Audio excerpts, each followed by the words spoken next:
Okay, now we're going to turn to asking questions, focusing on, I believe, contention number 1, and we'll go through the same sequence essentially, which is try to focus on some questions that we have from Mr. Lutz, Citizens Oversight, and then for Edison, and then for the staff.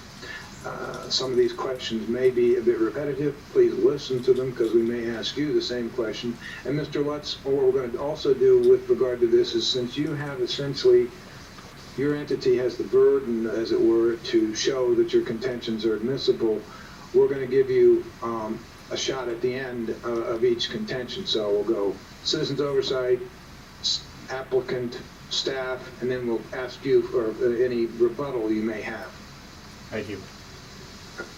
And some of the contentions, some of the parties we have a lot of questions for perhaps, and some of them we maybe don't have a lot of questions. Please don't take that as an affront. We just are trying to clarify our understandings, and if the pleadings are clear, we don't really need to ask questions about that. So we'll start with Mr. Lutz and Citizens Oversight on contention number 1. Now, I want to read contention number 1 on page 5 of your petition. Contention number 1 reads as follows, quote, petitioner contends that removing surveillance frequencies from the operating license document obfuscates the minimum requirements, may introduce human error, and limits review by the public, close quote. And then you go on to say at page 6, quote, petitioner claims that moving surveillance frequency specifications completely out of the technical specifications document makes it difficult for the public and other organizations to review the surveillance frequencies in use and to provide useful feedback, close quote. Is that a pretty good statement of your contention, Mr. Lutz? Yes, but let me just say that since I'm a beginner at this, I read the requirements for submitting contentions, and it said that they were supposed to be brief, and so I used a fairly brief description of these contentions in my submission. I did go on to further, expound on that and elaborate on those details in my follow-up. So, but basically, yes, in essence, taking the surveillance frequencies out of the document means that the public no longer can see how often these things are being checked. And I know that the licensee will say, well, they're still the same. But the intention is to actually reduce the amount of frequency that these are being surveilled, so that they can check them less often to save money, apparently, and go through Okay. Is that all right? Too much. Thank you. That answers my question. What I'd like to do, I think, for the magic of technical expertise, pull up the Millstone decision. Mr. Welke, Andy Welke, we're going to put this on the screen, and hopefully everyone, yourself included, Mr. Lutz, will be able to see this because I want to ask some questions. Mr. Welke, could you put up the Millstone decision? And I believe it will focus, move it to page 8 of that decision. I'm going to need to have a screen here as well. This is this page that we cited in our order. It's actually, the citation is 54 NRC page 360, and the second, or actually the first full paragraph of that section of the Millstone decision. We're going to call that the Millstone decision. This is a decision by the commission. Please put the whole thing up, make the whole screen that way, Mr. Welke. Can you do that? And focus in on the first full paragraph and sort of bring us closer down on it. Now, the first full paragraph, the one below that. Yeah, in short, okay.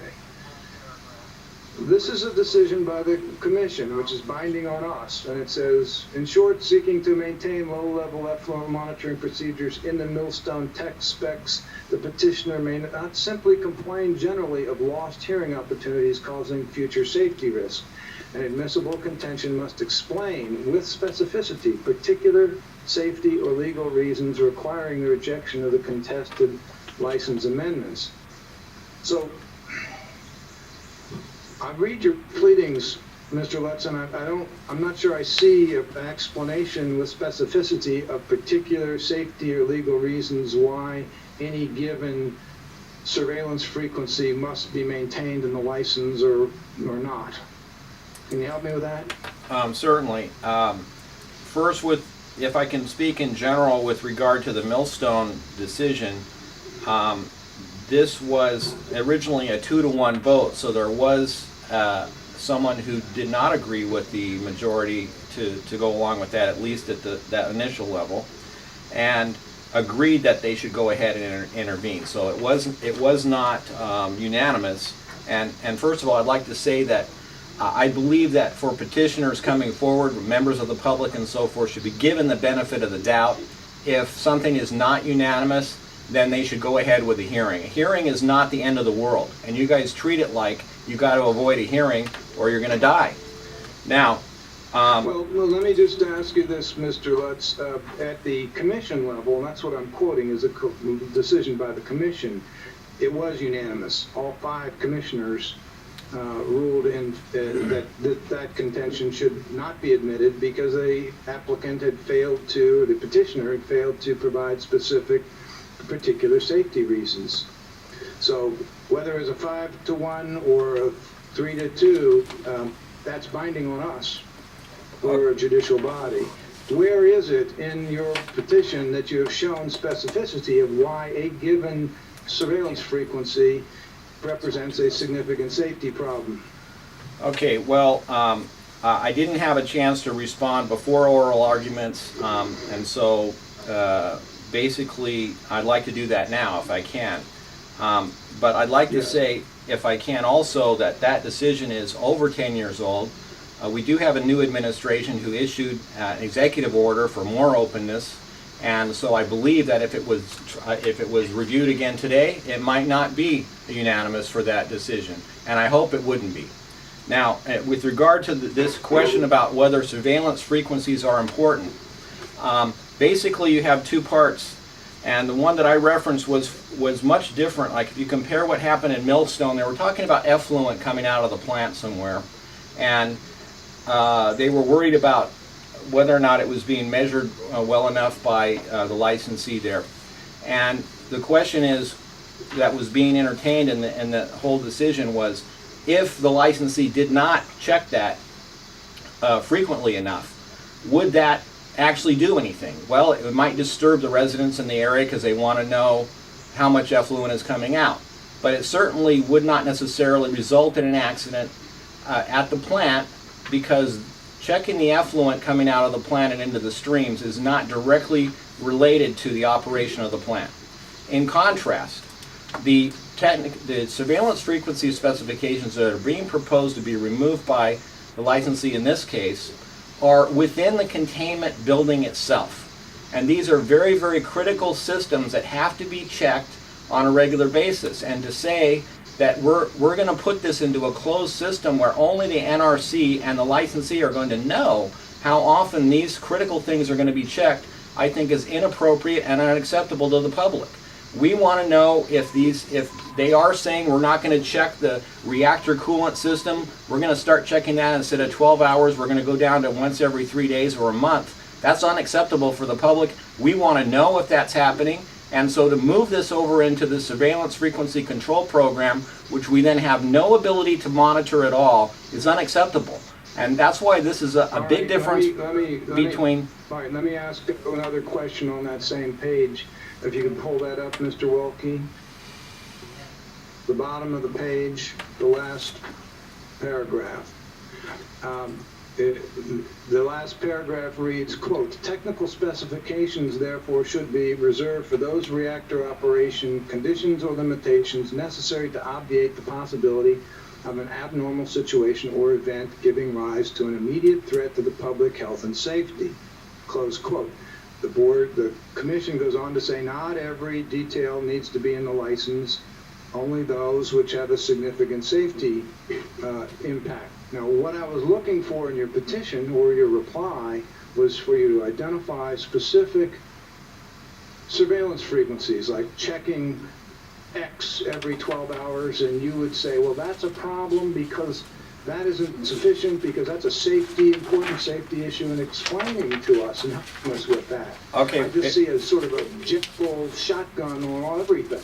I assume it's fair for me to refer to the actual document that's being proposed to be approved. On page Sure. 88, 89, and 95 of volume what is it? It's the RCS volume, which I sent in my addendum, and I'm referring to that here because I don't want to have to leaf through so many pages. It is the one that's called the reactor cooling system, and on page 88, 89, and 95 they refer to the same specification, which is 3.4.4.1, and it is verify each reactor cooling system or RCS loop is in operation. We want that done. We want the reactor cooling system to be in operation. Now, they're saying that they can split up a surveillance requirement into two parts. One is what they're doing, and the other part is how often they're doing it. We're rejecting. Let me just stop you there. This is how we do this. This is sort of iterative rather than long answers. Okay. I'm looking at that Exhibit A, 88, 89, 95, 3.4.4.1. Verify each RCS loop is in operation 12 hours. Now, then I'm going to this decision in Millstone and says, you need to tell us why this change, if it is a change, has a safety significance. You need to explain that in the petition, in the document. And not just say that it has a safety significance, but tell us why you think it does. You don't have to prove it, but you at least have to give us something, down there on paper by an expert or some facts as to why 12 hours is a problem. Okay, well, I don't know. Is it or it? I don't know. Again, as I said earlier, you did say a brief summary of the contention. I did not realize I had to go into enough detail for this to be a real hearing. And I'm saying here that verifying that the reactor cooling system loop is in operation is extremely important. This is different than looking if the effluent is running into the stream. If the effluent runs into the stream or not, even if we didn't check that in a year, it wouldn't make any difference. If the RCS loop is not in operation, the plant is going to melt down. And this is extremely important, and no one will deny this. I challenge Edison there. If the RCS loop... I don't know, Mr. Lutz, I don't know that. You say it's going to melt down. And the regs say, 2.309F1 says you have to provide alleged facts or expert opinion that supports your allegation that it's going to melt down. Have you done that?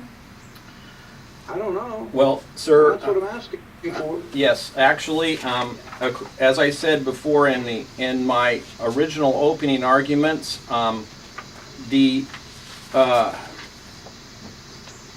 the 58 Federal Register final statement on technical specs, it says in the commission policy, licenses must retain in their technical specs LCO's action statements and surveillance requirements for the following systems, which operating experience and PSA have generally shown to be significant to public health and safety. I assume this would be an expert opinion. It's your own group here. Yeah. And any other structures or systems. I have that reg in front, Mr. Lutz, I have that reg in front of me right now, and we can bring it up. Can you give me the page of the 1993 policy? You're referring to the 1993 policy on technical specifications? Yes. And it is... Okay, let's just get this site on that correct. The site on that correct, it is, Mr. Welke, could you bring that up? It is Final Policy on Technical Specifications Improvements for Nuclear Power Reactors, 58 Fed Reg 39132, issued in the Federal Register July 22, 1993. What page should we be looking at? Okay, so I'm looking at my copy here, and it looks like it's page 5 in column 3. It's under the discussion of criterion 4. All right, criterion 4 out of 5036 C2I. That's what you're talking about? Criterion 4? So let's see if we can get it. We have a little bit different document. Yeah. Okay, so page numbers are not going to be the same. This is going to be about 2/3 of the way through. It's got bullet points next to it. Look for bullet points. Okay, Mr. Steve, that would be on page 10, starting on page 10 of our document, which is a discussion of criterion 4. So where is it, Mr. Lutz? Okay, there it is. Okay, so that's the part I was reading there, where it said, it is a commission policy that licensees retain in their technical specifications, LCOs, action statements, and surveillance requirements for the following systems, which operating experience and PSA have generally shown to be significant to public health and safety, and any other structure, systems, or components that meet this criterion. Reactor core isolation and cooling. Okay, I'm stopping right there because the reactor cooling system has to do with reactor core isolation and cooling. And so by your own documents, you support this. All right. That's a useful point.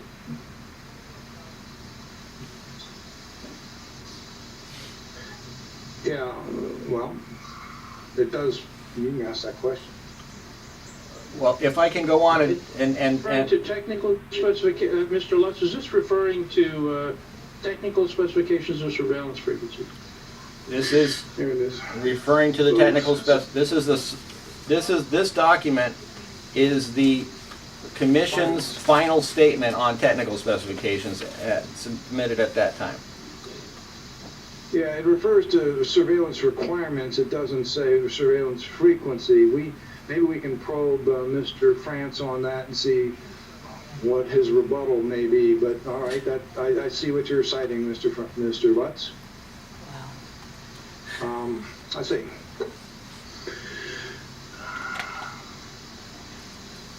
Now, maybe we could pull up 10 CFR 50.36, Mr. Welke. Could you do that for us?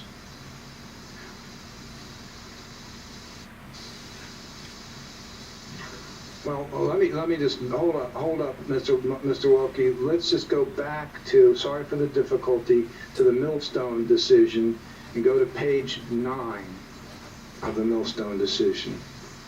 Because these are the things that concern us. We're bound by this, Mr. Lutz. This is a binding precedent on us. Somebody could reverse it up at a higher level, but we have to abide by what the commission has said. And there, in the second full paragraph, Mr. Welke, is the section that concerns me and I think is relevant here.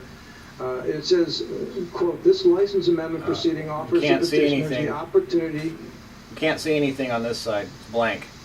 I'm sorry. Put it up on a full screen, Mr. Welke. That might help Mr. Lutz see it. Full screen. Bring in. No, still blank. Everything's black. Up.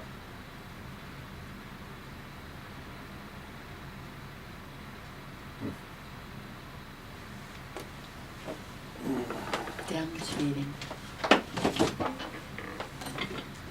What demonstrating? It must be changing the data rate. It's having trouble.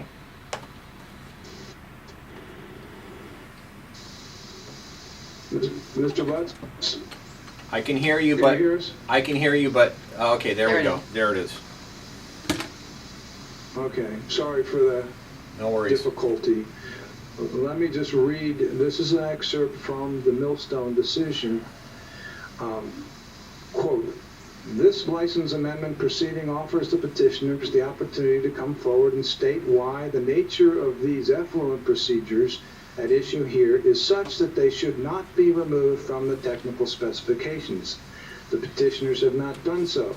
Nowhere, for instance, in either their amended petition or their appeal brief do the petitioners even refer to 50.36 criteria that govern which technical specs must be retained and which can be relocated to the licensee-controlled documents, close quote. I think your petition seems to suffer from the same defect. Do you cite 5036 in your petition or your reply at all? Actually, I'm not even sure. I'd have to review that to see. Again, what is The answer is no, but I'm not going to hold that totally against you because you're pro se, and citing a specific reg may not be fatal, provided you've met the requirements of the reg, of the law. Again, which one is that? 50.36. If you can bring that Mr. Welke, please pull up 5036.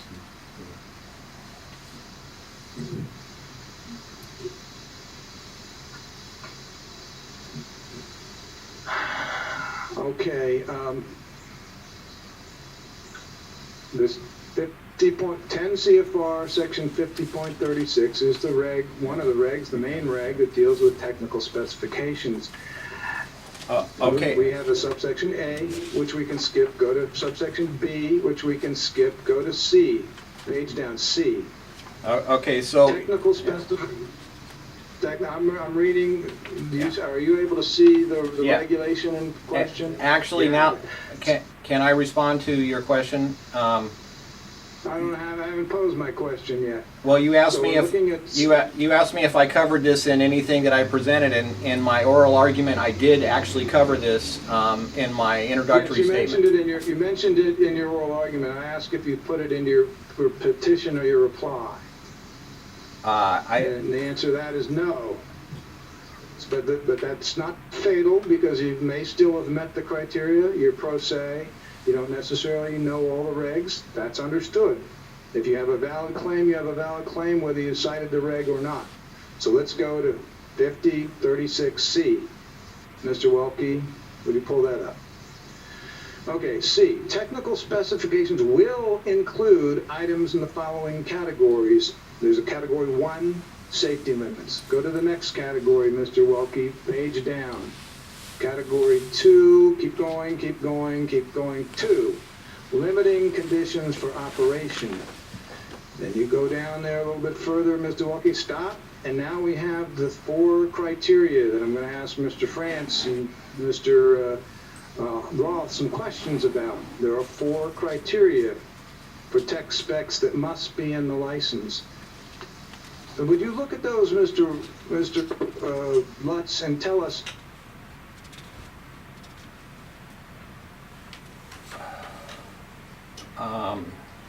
Okay, no sound. No sound. I'm getting connected with them now. Disconnected. Are you working on? Are we back, Mr. Lutz? I can hear you now. I'm sorry. Okay, now Sorry. you were about to ask me. Yeah, so help us with this.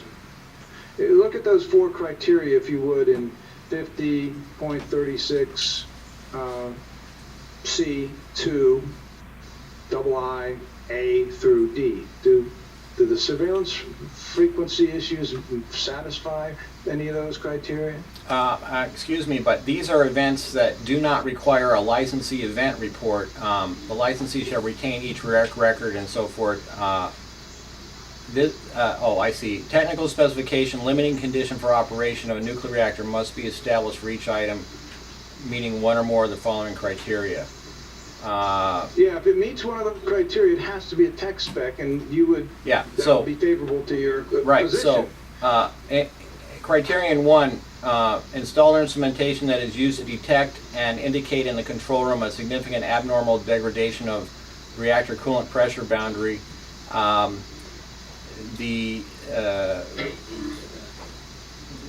And then, as we were saying, criterion 4, component which operating experience has shown to be a significant public health and safety, and they enumerated in the other document what type of things qualified for that criterion 4, and one of them was the what we just said, which was the reactor core cooling system.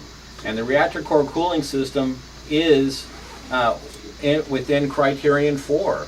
It is a structure, system, or component which operating experience or probabilistic risk assessment has shown to be significant, as enumerated in the final statement on technical specs. The reactor cool isolation cooling meets that. So yes, we do actually meet that.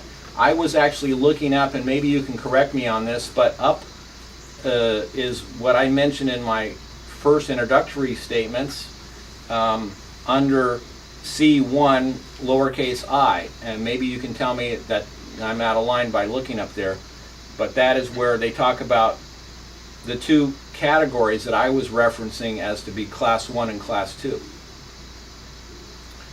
So I did mention this 50.36 in my introductory statement, and because you did mention it in the order starting this meeting, and so I did take a look at that and see how it affects this. All right. Thank you.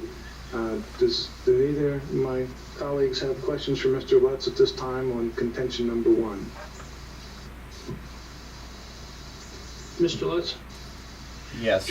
I just want to get something clear. Your concern is not with any specific surveillance frequency that you've seen, but it is a general concern that any changes to an existing surveillance frequency would be degraded in some manner, and that the public would not have an opportunity to see that. Is that really your concern?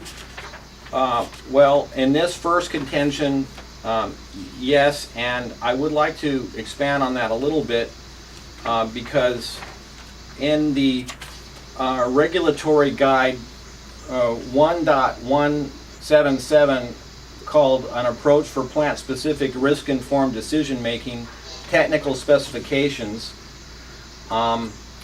it says throughout this that the steps that were involved in applying risk-informed decision-making, which is what they're trying to deploy here, is that the final step would be that it would be put forward for the license amendment process. And here's one thing I'd like to quote. PRA evaluations in support of regulatory decisions should be realistic as practicable, and appropriate supporting data should be publicly available for review. It goes on to say, this regulatory guide, the use of which is voluntary, provides guidance concerning an approach that the NRC has determined to be acceptable for analyzing issues associated with proposed changes to the plant's technical specifications and for assessing the impact of such proposed changes on the risk associated with plant design and operation. So we understand that. But the final element involves documenting the analyses and submitting the license amendment request. NRC will review the submission to this NRC standard review plan. So throughout this document that they originally envisioned of allowing the plants to modify the surveillance frequencies per the surveillance frequency control program and the plant-specific risk-informed decision-making for technical specifications included the concept that these would come forward to a hearing, or at least be announced to the public what was going on, and the public would have an opportunity to request a hearing. And so, in general, I am concerned that these very critical surveillance frequencies that are within the containment building are going to go into a closed process where they go through this 14-step surveillance frequency control program, which is very complex, and then NRC staff signs off on it, and there's no review by the public or anyone else. And I think that's a danger to allow this to go within that closed process with no public review. Thank you. Judge Barada? Yes, Mr. Lutz, I was looking at that section 3.4 that you mentioned earlier, and going down through there, there's an explanation of the items that are being changed. I'd go down to page 2, where it says page 205. Which document? Which document are you looking at? That's the one you referenced earlier, that section 3.4. Okay, that's the actual, yeah, that's the RCS subsystem, the technical specifications. Understand, go ahead. 3.4.4.1. Right. What I noticed in there, for example, is that there's a change to monitor the reactor coolant system, TC, which is the cold temperature. And that was the requirement to monitor that was being moved to this surveillance program document as opposed to the text spec. Is that the type of thing you're concerned about? Yes, in other words, I did submit this addendum, which I attempted to pull in and summarize all of the critical specifications that are being proposed in this one attachment. I did not go through the entire license amendment. This one attachment has 50 changes of moving those frequencies into a licensee control document. There are 14 attachments, and by extension we can maybe assume that there's maybe a 750 specifications that are being put into a closed loop with no public review. Some of these are extremely critical, and I did go into more detail in the second contention with regard to some of those, specifically the steam generator issue, which is the reason I started looking at this to begin with. I was worried about the steam generator and checking because of this failure that they had, and the fact that the steam generator went into had a steam line break, which I'm not trying to go into detail here, but the actual steam generator needed to be taken off within an hour, and the amount of leakage would increase by 40% in an hour. And according to this document, it has to be checked once every 72 hours, at least from what I can understand. But this is a type of check where you're checking to see that either there's enough water in the steam generator, that there's enough that the cooling loop is in operation. We certainly want that to be the case. We want to see if there's any leakage within the building. There was leakage that was emitted to the environment in this last emergency, and they said that they only had to check that once every 72 hours. I did mention in my second contention that I think that is a ridiculously long period of time for that, based on this accident that just occurred. So I am concerned that there's this general trend that started with the Millstone case, but there the effluent was no big deal. It was just maybe some radioactive fluid coming out of the plant. Who cares? And so we're going to put that within the licensee control document because we don't want to irritate the public with having them have to hear this.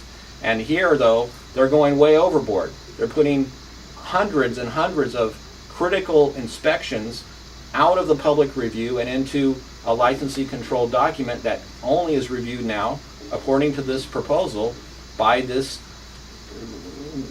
surveillance frequency control program under the auspices of the NRC, with no public review, no opportunity for hearing, no checking that anything is going right. And look, people make mistakes. It helps to have the public reviewing this stuff. And it brings in other points of view. Other experts can take a look at it. I'm not the expert that can sit here and say that one frequency is better than another. But there are experts out in the community that do want to take a look at this, and to say that the NRC knows everything and so does Edison and you can solve everything yourself is just an accident waiting to happen, in my view. It's the wrong thing to do. We've got to keep good transparency here. We've got to embrace the Executive Order 13579 and open this up instead of closing it down. So my position is that, have I said enough? I heard it interruption. Well, I think that answers the question, and then we thank you, Mr. Lutz. I think what we're going to do now is take a short break. That we've been going for an hour and 20 some minutes.